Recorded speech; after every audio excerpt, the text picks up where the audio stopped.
तू हबीब तू तबीब तू दर्द जी दवा, जानब मुंहिंजे जीअ में आज़ार जानवा। हीअ जेके इंसानी वजूद तव्हांजे अखियुनि जे आॾो ईअं तड़पी रहिया आहिनि ऐं मुसलसल हिकिड़ी पीड़ाओ ऐं भोगणाउनि वारी ज़िंदगीअ में घारे रहिया आहिनि।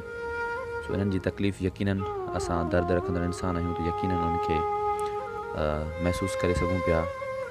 हीअ ज़िले टंडे अलायार जे सुल्तानाबाद या ही 2 रहवासी आहिनि, जंहिंमें कारे वॻे में जेको वॾो भाउ हुयो उनखे 2 साल थिया आहिनि ऐं इहा कंडीशन आहे। ऐं हीउ जेको नौजवान ख़ाकी कलर सां आहे इनखे 1 साल थियो आहे ऐं हीअ उन खां अॻु में बिल्कुलु ई पाण जहिड़ा नॉर्मल नौजवान हुआ, पर हीअ ख़बर न आहे थी का अहिड़ी विचंदड़ बीमारी जेका आहे सा उन खां बाद में तव्हां ॾिसो त कहिड़ी अज़ाब में कहिड़े दर्द ऐं भोगणाउनि में गुज़ारे रहिया आहिनि।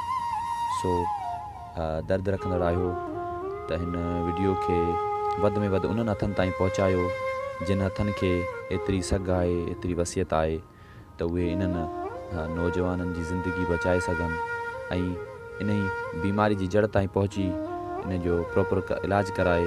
हीअ जेको झूनो बीठो आहे इन जे 2 इहे अखियुनि जा तारा आहिनि, इन जा पुट आहिनि, इन जो औलाद आहे ऐं इन्हनि खे सिहतयाबी मिले त इहे वरी इन झूने जो इन पीरसीनी में सहारो बणिजनि ऐं पंहिंजी ज़िंदगीअ पहिरीं जीअं नॉर्मल तरीक़े सां।